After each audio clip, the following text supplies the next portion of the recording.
വർഷത്തിൽ പല മാസങ്ങളിലായി മാറി മാറി വരുന്നതും അല്പം വിചിത്രവും എന്നാൽ അതിലേറെ മനോഹരമായതുമായ പ്രതിഭാസമാണ് കാലാവസ്ഥയിലുണ്ടാകുന്ന വ്യതിയാനമെന്നത്. ഇവയെ നാം ഋതുക്കൾ എന്നാണ് വിളിക്കുന്നത്. നാം സൂര്യനെ കുറ്റം പറയുന്നതും ചുട്ടുപൊള്ളുന്നതുമായ വേനൽക്കാലം, എന്നാൽ അതേ സൂര്യന്റെ വെയിലിനായി ആകാശത്തേക്ക് കണ്ണു നട്ടിരിക്കുന്ന അതിശക്തമായ മഴക്കാലം, മരങ്ങൾ ഇലപൊഴിക്കാൻ തുടങ്ങുന്ന ശരത്കാലം, പൂവുകൾ വിരിയുന്നതും സസ്യങ്ങൾ തളിർക്കുന്നതുമായ വസന്തകാലം, തണുപ്പ് നിറഞ്ഞതും മഞ്ഞു പെയ്യുന്നതുമായ ശൈത്യകാലം. എങ്ങനെയാണ് ഭൂമിയിലെ ജീവികളെയും സസ്യജാലങ്ങളെയും വർഷത്തിൽ വിവിധ രീതികളിൽ ജീവിക്കാൻ പ്രേരിപ്പിക്കുന്ന ഋതുക്കൾ ഉണ്ടാവുന്നത്? എന്തുകൊണ്ടാണ് കാലാവസ്ഥയിൽ ഇങ്ങനെ വ്യതിയാനങ്ങൾ ഉണ്ടാവുന്നത്? എന്തായിരിക്കും ഇതിനു പിന്നിലെ ആ രഹസ്യം?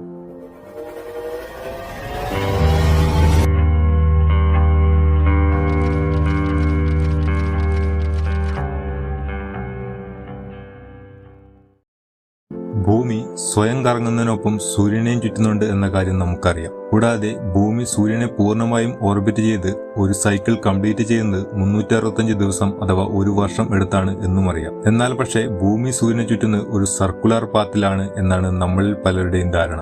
എന്നാൽ പക്ഷേ ഭൂമി സൂര്യനെ ചുറ്റുന്നത് ഒരു എലിപ്സ് ഷേപ്പിലാണ്. അതായത് ഇങ്ങനെ ചുറ്റുന്ന സമയത്ത് ഭൂമി സൂര്യന്റെ വളരെ അടുത്തും എത്താറുണ്ട്, എന്നാൽ സൂര്യനിൽ നിന്ന് വളരെ അകലേക്കും പോകാറുണ്ട്.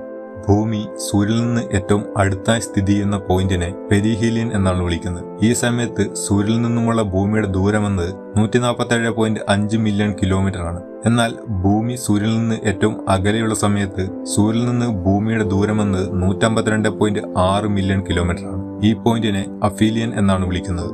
അപ്പോൾ ഒരു ഉദാഹരണം പറയുകയാണെങ്കിൽ, തണുപ്പുള്ള സമയത്ത് തണുപ്പിൽ നിന്ന് ഒരു ആശ്വാസത്തിനായി തീ കത്തിച്ച് തണുപ്പ് അകറ്റുന്നു എന്ന് വിചാരിക്കുക. ഈ ഒരു സാഹചര്യത്തിൽ തീയുടെ അടുത്ത് നിൽക്കുമ്പോൾ ചൂടിന്റെ തീവ്രത കൂടുകയും തണുപ്പിന്റെ തീവ്രത കുറയുകയും ചെയ്യും. എന്നാൽ തീയുടെ അടുത്ത് നിന്ന് അകന്നാൽ ചൂടിന്റെ തീവ്രത കുറയുകയും തണുപ്പിന്റെ തീവ്രത കൂടുകയും ചെയ്യും.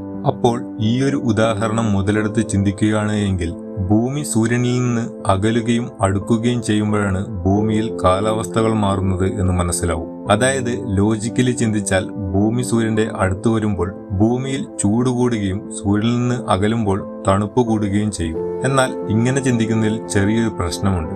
അതായത് ഭൂമി സൂര്യന്റെ ഏറ്റവും അടുത്തായി സ്ഥിതി ചെയ്യുന്ന പെരിഹീലിയൻ പോയിന്റിലെത്തുന്നത് ജനുവരിയിലാണ്. ഇന്ത്യയിൽ ജനുവരിയിൽ പൊതുവെ ശൈത്യകാലമാണ്. ഭൂമി സൂര്യനിൽ നിന്ന് അകലെയായി സ്ഥിതി ചെയ്യുന്ന അഫീലിയൻ പോയിന്റിലെത്തുന്നത് ജൂലൈ മാസത്തിലാണ്. അപ്പോൾ കേരളത്തിൽ മൺസൂൺ കാറ്റിന്റെ സാന്നിധ്യം കാരണം മഴക്കാലമാണെങ്കിലും ഇന്ത്യയിൽ പൊതുവെ അതിശക്തമായ വേനൽക്കാലമാണ്. അതായത് ഭൂമി സൂര്യന്റെ ഏറ്റവും അടുത്തുള്ള സമയത്ത് നമുക്ക് ശൈത്യകാലവും ഭൂമി സൂര്യന്റെ ഏറ്റവും അകലെയുള്ള സമയത്ത് ശക്തമായ ചൂടുകാലവും. അപ്പോൾ ഭൂമിയും സൂര്യനും തമ്മിലുള്ള അകലത്തിലുള്ള വ്യത്യാസം കൊണ്ട് മാത്രമല്ല കാലാവസ്ഥകൾ മാറുന്നത് എന്ന് മനസ്സിലായി. എങ്കിൽ പിന്നെ എന്തായിരിക്കും ഇതിനു പിന്നിലെ കാരണം? ഇതിന് കാരണമെന്നത് ഭൂമിയുടെ ചെരിവാണ്. അതെ, ഭൂമി അതിന്റെ ആക്സിസിൽ 23.5 ഡിഗ്രി എന്ന ആംഗിളിൽ ടിൽറ്റഡ് ആണ്. സൂര്യനിൽ നിന്ന് ഭൂമിയുടെ സ്ഥാനം പെരിഹീലിയൻ പോയിന്റിലായാലും അഫീലിയൻ പോയിന്റിലായാലും ഈ ചെരിവിന് യാതൊരു വ്യത്യാസവും വരില്ല. ഭൂമിയെ ഇക്വേറ്റർ അഥവാ ഭൂമധ്യരേഖ എന്ന സാങ്കല്പിക രേഖയിലൂടെ 2 ഭാഗങ്ങളായി തിരിച്ചിട്ടുണ്ട്, നോർത്തേൺ ഹെമിസ്ഫിയറും സൗതേൺ ഹെമിസ്ഫിയറും. അതുകൊണ്ട് തന്നെ ഭൂമിയിൽ ഇങ്ങനെ കാലാവസ്ഥകൾ മാറുമ്പോൾ ഭൂമിയിൽ എല്ലായിടത്തും ഒരേ കാലാവസ്ഥയായിരിക്കില്ല, പകരം ഒരേ സമയം വ്യത്യസ്ത കാലാവസ്ഥയായിരിക്കും. അതായത് ഡിസംബർ മാസത്തിൽ നോർത്തേൺ ഹെമിസ്ഫിയറിൽ വിന്റർ ആണ് എങ്കിൽ സദേൺ ഹെമിസ്ഫിയറിൽ സമ്മർ ആയിരിക്കും. ഒന്നുകൂടെ വ്യക്തമായി പറഞ്ഞാൽ, ഇന്ത്യയിൽ ശൈത്യകാലമായിരിക്കുമ്പോൾ ഓസ്ട്രേലിയയിൽ വേനൽക്കാലമായിരിക്കും. ഈ പ്രതിഭാസം എങ്ങനെയാണ് സംഭവിക്കുന്നതെന്ന് ചോദിച്ചാൽ, ഭൂമിയുടെ ഈ ചെരിവ് മൂലം ഭൂമിയുടെ സദേൺ ഹെമിസ്ഫിയറിലാണ് സൂര്യനിൽ നിന്നുമുള്ള സൺറേ ഡയറക്റ്റ് പതിക്കുന്നതെങ്കിൽ നോർത്തേൺ ഹെമിസ്ഫിയറിൽ പതിക്കുന്നത് സൂര്യന്റെ ഇൻഡയറക്റ്റ് റേസ് ആണ്. ഇൻഡയറക്റ്റ് റേയേക്കാൾ തീവ്രത കൂടിയതാണ് ഡയറക്റ്റ് റേ. അതിനാൽ സൂര്യപ്രകാശം നേരിട്ട് പതിക്കുന്ന ഭാഗത്ത് അതിശക്തമായ ചൂടുകാലവും സൂര്യപ്രകാശം കുറവ് മാത്രം പതിക്കുന്ന പ്രദേശത്ത് ശൈത്യകാലവുമായിരിക്കും.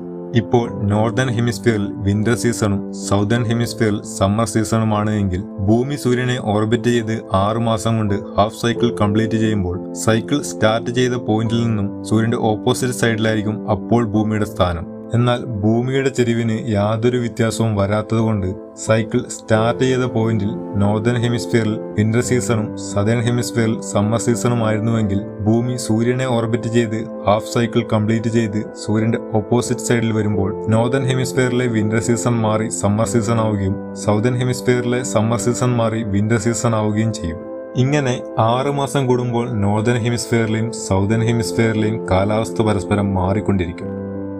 വിന്ററും സമ്മറുമാണ് പ്രധാന കാലാവസ്ഥകൾ. മറ്റുള്ള ഋതുക്കളായ ഓട്ടം സീസൺ, സ്പ്രിംഗ് സീസൺ തുടങ്ങിയ സീസണുകളെല്ലാം വിന്റർ സീസണിന്റെയും സമ്മർ സീസണിന്റെയും ഉള്ളിൽ വരുന്നതും ഭൂമിയിൽ സൂര്യപ്രകാശം ലഭിക്കുന്ന ആംഗിളുകളിലെ സൂര്യപ്രകാശത്തിന്റെ തീവ്രതയ്ക്കനുസരിച്ചുള്ള ടെമ്പറേച്ചർ ഡിഫറൻസ് മൂലമുണ്ടാകുന്ന സീസണുകളാണ്. ഭൂമിയുടെ ഈ ചെരിവ് മൂലം ഭൂമിയുടെ ആക്സിസിന്റെ ഏറ്റവും മുകളിലത്തെ ഭാഗമായ നോർത്ത് പോളിലും ഏറ്റവും താഴെയുള്ള സൗത്ത് പോളിലും തുടർച്ചയായി 6 മാസം പകലും 6 മാസം രാത്രിയുമായിരിക്കും.